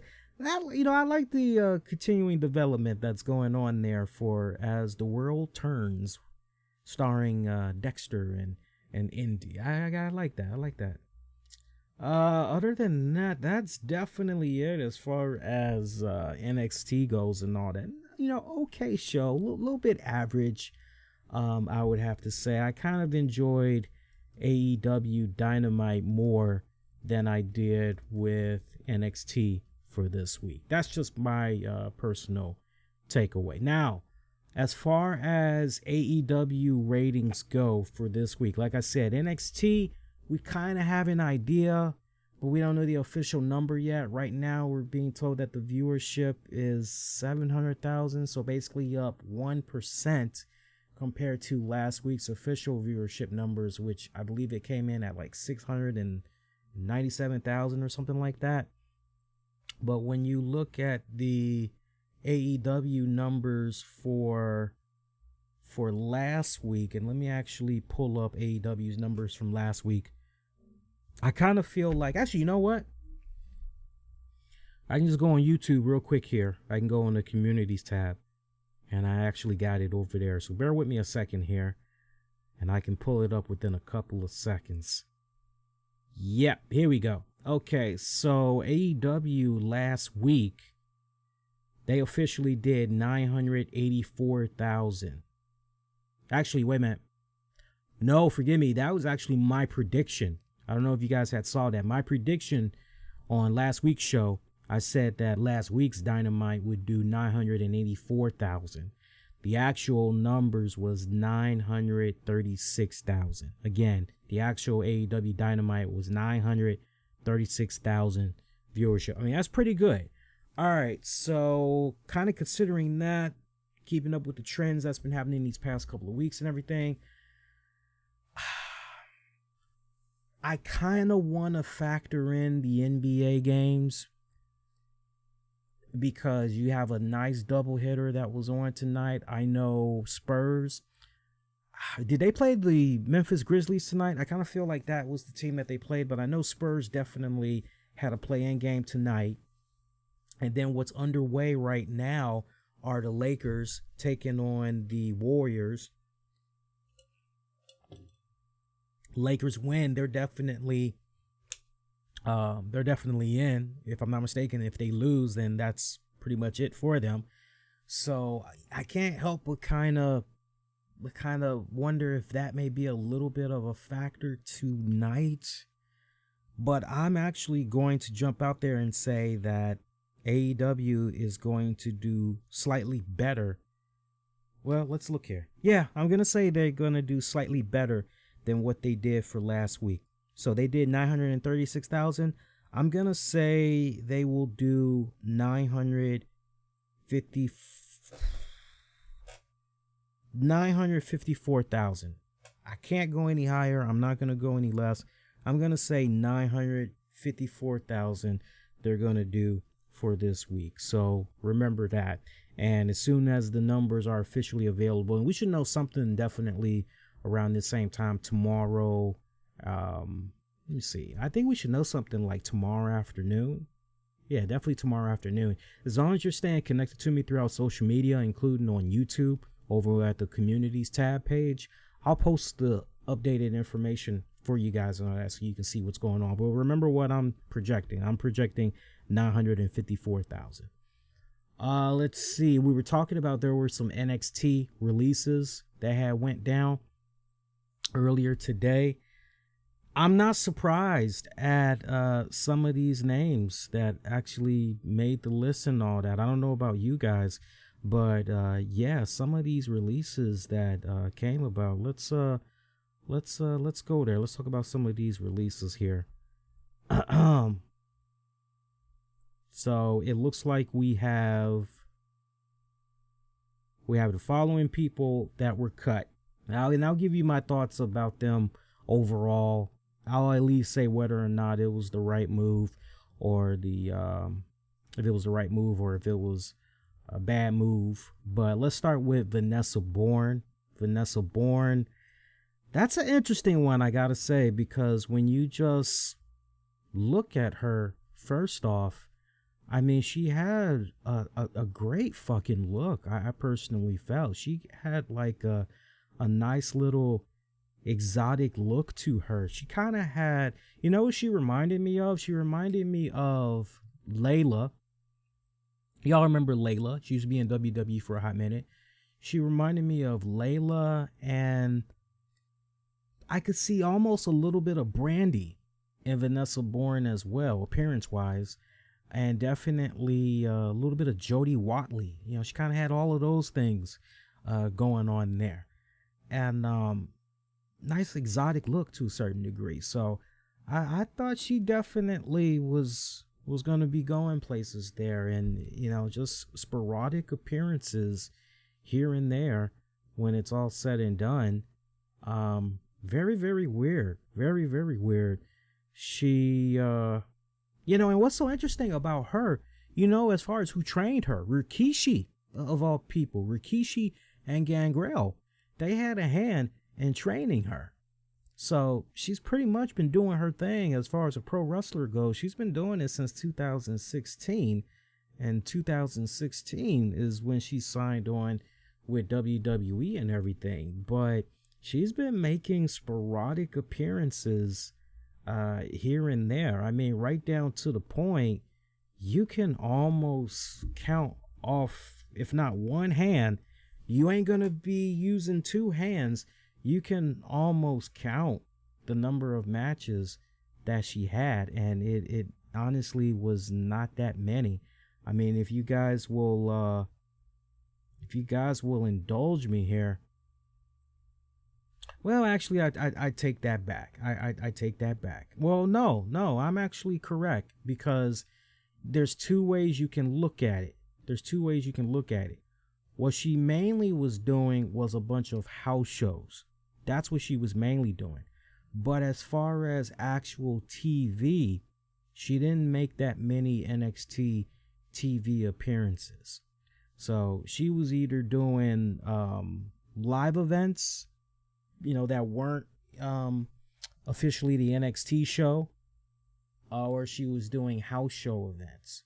But when it comes to just actually being seen on NXT live, yeah, it wasn't that many. So I'm a little bit heartbroken by that one. I think WWE dropped the ball there with her. But man, when you look at the additions of Zoe Stark, Shotzi Blackheart, now you got Saray, you just Amber Moon came back. You just kind of figured that, okay, there's not enough meat and potatoes for everybody. Somebody's not going to be eating tonight. It's kind of one of those type of deals. Next name on the list, Jasmine Duke. Jasmine Duke. I'm not sure how I feel about this one. I'm a little bit on the fence.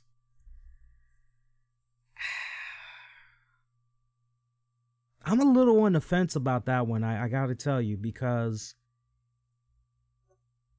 in a perfect world, what I think should have happened, Duke should have been reunited in some form with my girl Shayna Baszler. That's actually what should have happened. And it should have been the two of them running roughshod on the main fucking roster. I looking back on it in retrospect now and everything, you would have thought that with Shayna Baszler continuing to grill Nia Jax those past couple of weeks, you need to get your head in the game. You doing all this fucking Looney Tunes bullshit, chasing after these girls and all that.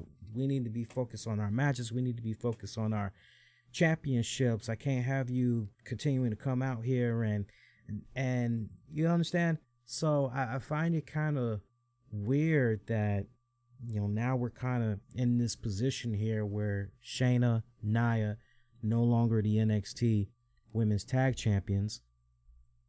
I just don't understand why at this point Shayna Baszler would continue to try to make that relationship work when you go back to how it was originally formed and all that. There was great animosity, and at the same time it was kind of one of those, well, look, you scratch my back and I'll scratch yours, and it was kind of like one of those type of deals. And now it's a position where, well, now that those tag titles no longer is binding them, pretty much, all right, all bets are off now. If there was ever a moment where there was peace in the valley, that's no more, because we're done. So I'm a little bit taken back by that. I'm most curious if this was a case where Jessamine Duke wanted out of her contract and it was granted, because not for nothing, this is another one that sparingly was used on NXT. I mean, you go back, she started training to be a professional wrestler and all that pretty much 2018. And then pretty much from there, she pretty much she made her debut. Yeah, now that I think about it, it was at the Evolution event. Duke, Shafir, they made their WWE debuts as heels, that I recall, when they interfered in the NXT Women's Championship match, and they helped Shayna Baszler with the victory over Kairi Sane and all that. And then Duke, Shafir, they aligned themselves with Baszler, and I mean, they just were tearing it up. And it's so weird because essentially after Baszler got pulled to the main roster, I mean, that was essentially it for those girls and all that. I mean, the last time that we even saw Jessamine Duke, I want to say it was on Raw Underground, if I remember it right, because I remember she was beating. Wasn't she beating the crap out of somebody? I'm trying to think. Yeah, she did. She did beat the crap out of somebody, and I was kind of under the impression, okay, so this is how we're pretty much gonna bring her up and all that. I'm like, okay, cool, but that pretty much. Yeah. Did you guys know, by the way, she had worked as a full-time digital content creator for WWE and their up, down brand? So, and now she's released. So, kind of weird there. I think they dropped the ball with her, without a doubt. I don't know how you guys personally feel about that, but I personally feel they dropped the ball with her. Kavita Devi, am I pronouncing that right? Kavita Devi. Why does that sound like that might be the girl that was the student of the great Khali?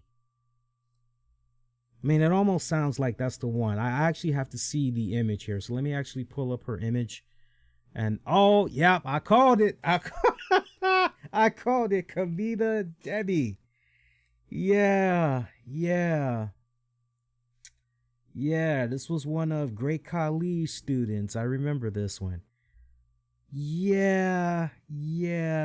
I this was an okay move. Look, you're never gonna hear me say this person should be fired or this person. You're never gonna hear me talk shit like that. Although I do feel that there are some people that's, hey, they've got an opportunity after opportunity. You got such a huge roster. You got such great access to talents. Why not give these other people a shot that haven't gotten a shot yet? And, I do kind of look at things from that kind of perspective. But, no, they got it right with Kavita, I personally feel. I remember when she was one of the participants in the Mae Young Classic tournament. She got eliminated by Dakota Kai. I really wasn't that impressed with what I saw of her from that particular moment. Her making her WrestleMania debut at WrestleMania 34, competing in the WrestleMania Women's Battle Royal. I forgot who eliminated her, but yeah, I mean, that was just, yeah, and then she participated in the 2018 Mae Young Classic. She lost to Caitlyn. And we pretty much had not seen anything of her. I'm curious. Was she even on NXT programming? Like, I can't even remember seeing her on NXT programming here. I'm curious here. Let me see how many matches she was involved in, if involved in any here. That's interesting. So I'm looking here. And it looks like she did some house shows. So as far as actually, yeah, so as far as actually doing something, no, no. And by the looks of it, the last time she actually did something in the ring, you got to go back to July of 2019.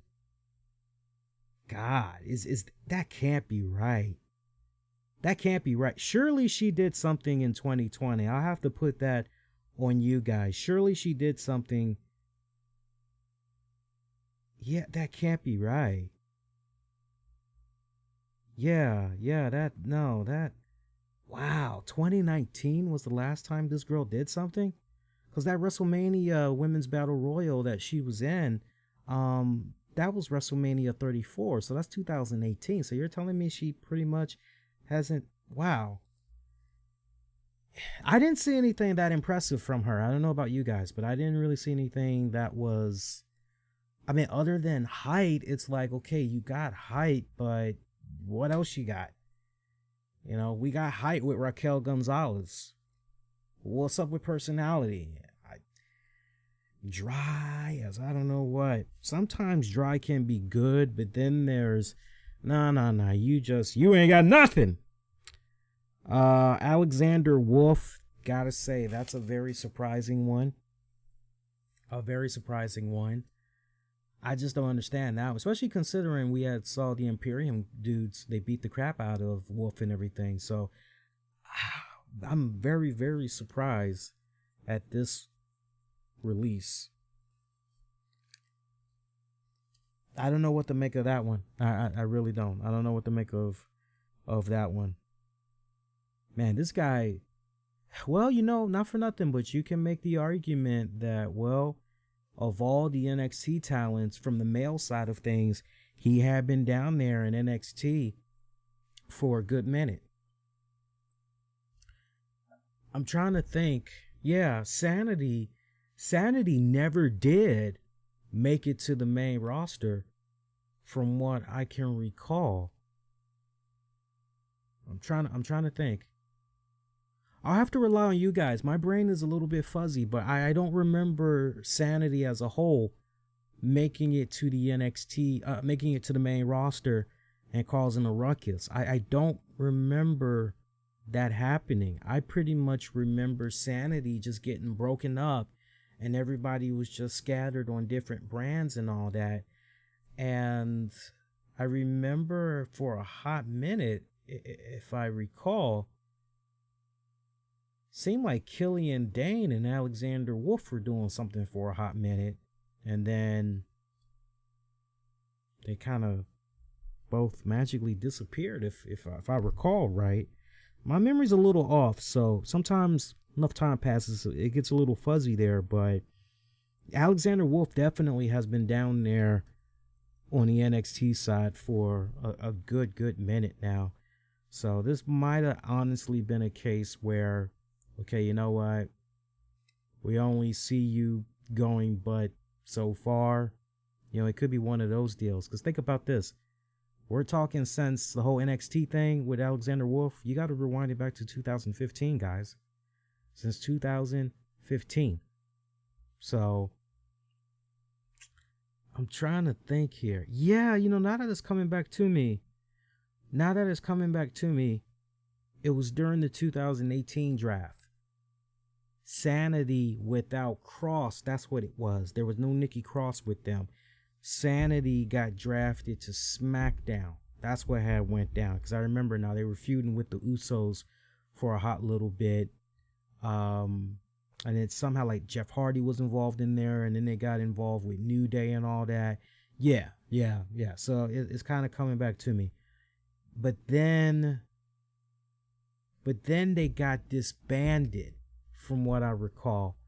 And I think when it came to the next draft, so 2019, Eric Young got drafted to Raw.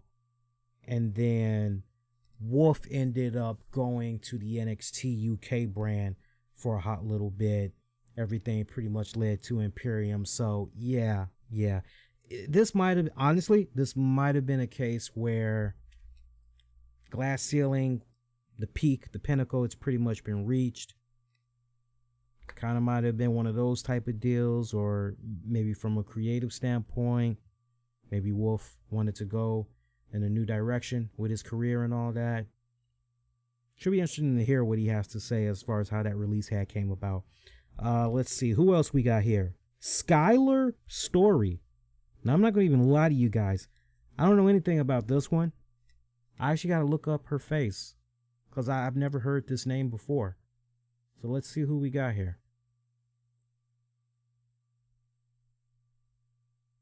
Oh, formerly known as Brandy Lauren. Okay. Huh. That's a, hang on, guys. Because now that I see the face, I just gotta, I'm trying to get myself familiar a little bit more. Let's see here. Just want to, what's going on with this girl here? So she was on the Independent since 2016. I thought I recognized her. Shine Wrestling. Okay. Shine Wrestling. Impact Wrestling. Okay. 2017. Okay. I knew she kind of looked a little bit familiar. I just wasn't sure where to put her.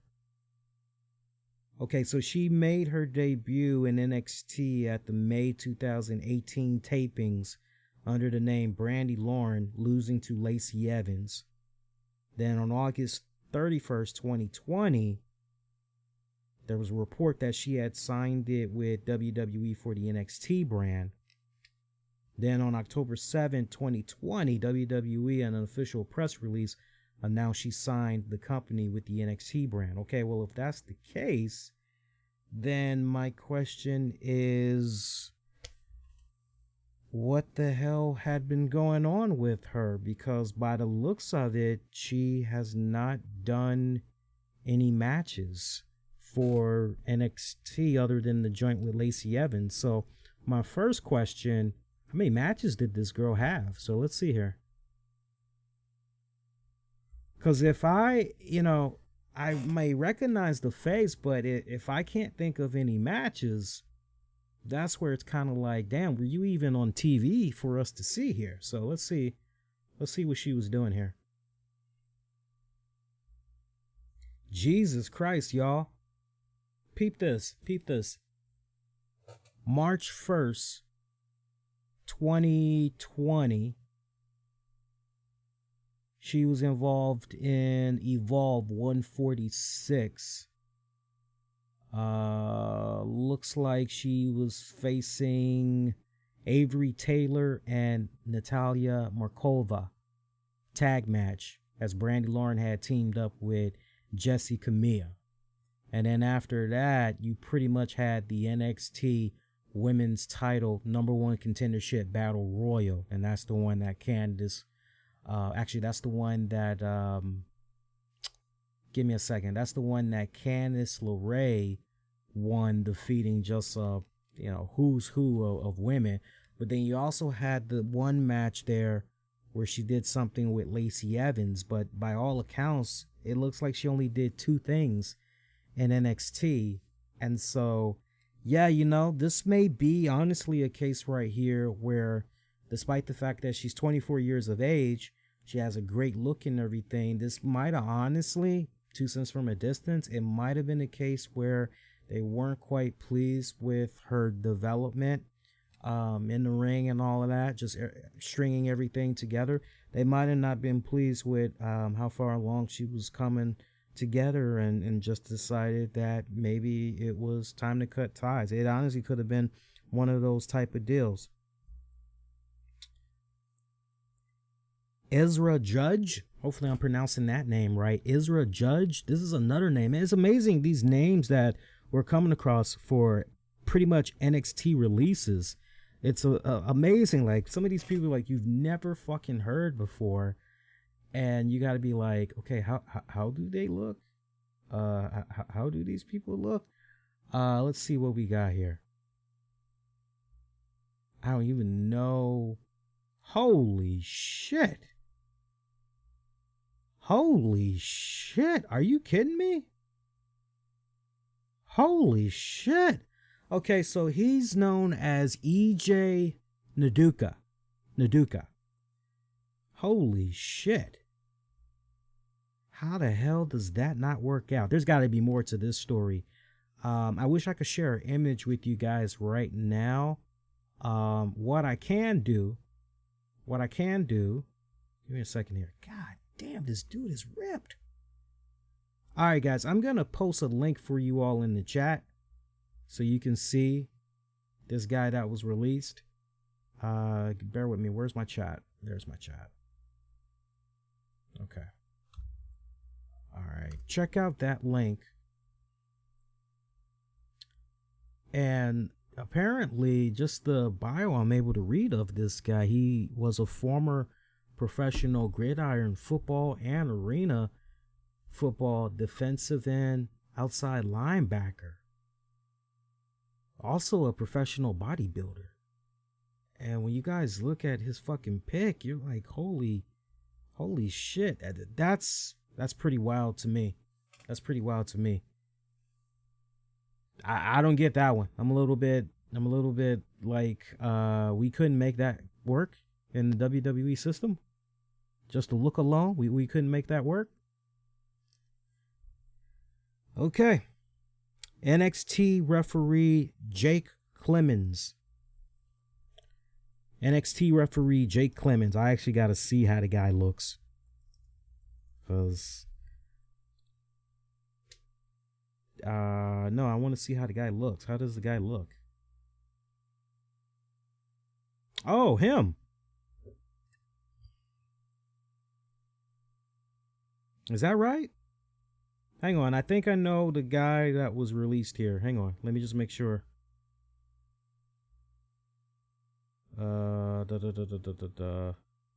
I'm not seeing an image for this one referee. So I can't really comment on that one. That legit might have just been a case of budget cuts. Like legit. NXT referee Drake Wirtz. Not surprised. Not surprised by that whatsoever. We talked about him on the show. Felt like maybe, if not Monday, maybe it was last week, late last week, we had talked about that referee.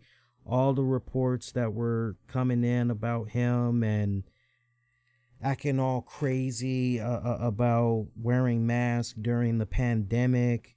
The argument that he had during the Florida board meeting over Zoom while he was wearing his NXT shirts. It's like, wow, so you're doing this while you're not on the clock for WWE, and yet you're wearing WWE official attire.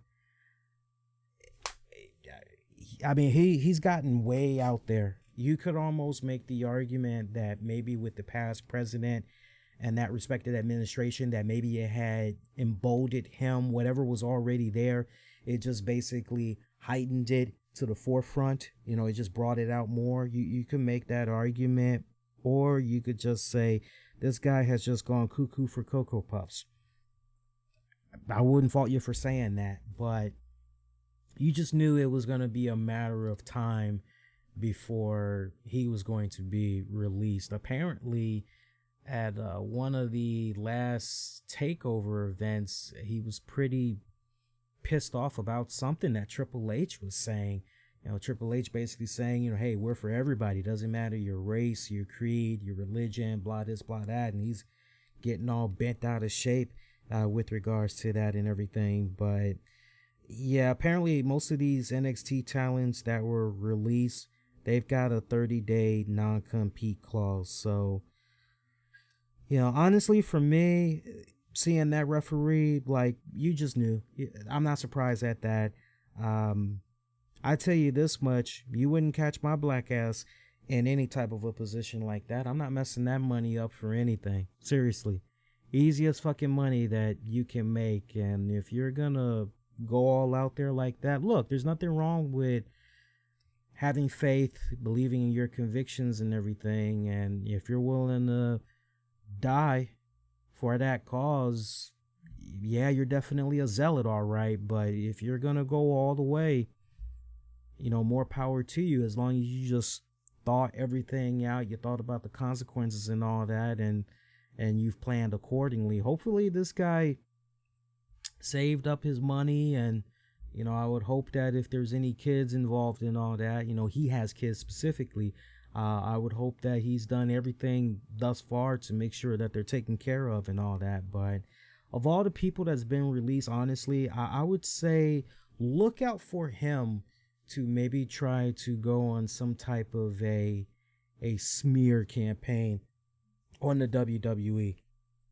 I could honestly see him, not to the point where WWE tries to sue him or whatever, but I could definitely see him saying some real salty, spicy shit. I could definitely see him saying that. I wouldn't be surprised if he were to try to put some type of dirt out there. Wouldn't be surprised at that. I mean, at this point, he just kind of seems like one of those type of cats that would put some information out there under a different handle, to be putting some information out there, being all butthurt and shit. He just seems really, really way out there, though. I mean, that's just the vibe I'm getting. I could be wrong, but that's how he fucking comes off to me. See, nothing else really has been going on since last we were on the air with you guys. Shout out to Law and Order SVU's Mariska Haggerty. She apparently injured herself. She's got a broken knee and some other stuff that had went down there. So fractured ankle and all. So shout out to her. Really been enjoying what they've been doing on Law and Order this season. Not to mention the organized crime joint with Chris Maloney. Happy to see him back at the helm once again. Good shit right there. Let's see. Other than that, I don't think there's really anything else we need to dive into while we're on the air. One thing I do want to give you guys a heads up about, I'm trying to see who I might be able to have on the show. Maybe for next Monday or a couple of days afterwards, but I'm going to try to see if we can get one of the cast members from Black Lightning for a sit-down interview now that we have the series finale of Black Lightning coming up this Monday. I'm bummed. I'm totally bummed that the damn series is ending, man. I'm hoping that the series will get picked up, but it seems on some of the forums that I frequent, it's just not gonna happen, because pretty much Crest, the cast, they pretty much just said, okay, well, if this is the last season, then we're just gonna go out on this one, and that's pretty much it. It kind of comes off as if they all are just honestly ready to move on and work on other projects. So, I mean, and if that's the case, then that's the case. But I'm gonna try to see if we can get an interview. You asked me who would I like. I'm hoping I can get Crest back on the show. That would be badass if we can get Crest on the show. But whoever is available, I'm at this point, I'm kind of like, I'll take it, right? So I'll let you guys know. Stay connected on social media for that, and I'll let you know how that plays out and all. And yeah, don't forget, we got the season finale. I know it's going to sound weird, but you'll understand why in a second. We got the season finale of the RCWR show that's going to be happening very soon. And we're pretty much going to be going on basically a 2-week break, if you will. I'm still up in the air on whether or not I want to break that little hiatus because of the NWA pay-per-view event that's supposed to be coming up. I'm not really sure just yet, because NWA, they're going to be doing a pay-per-view the weekend of my wedding and honeymoon. So I'm not really sure if I want to be, I think they're doing their joint Sunday, June 6th. I'm not really sure I want to be on the air, and you feel where I'm coming from. So that would mean I would definitely have to have a laptop with me and some other stuff. And I'm not really sure if I want to be packing all that type of stuff. So as it stands right now, I'm about 49% certain I'm not going to be doing anything. So as far as I know, don't worry. New content all May long. I'm just saying that our season finale, the way it's looking right now, our season finale is going to be on, let's see how this is looking.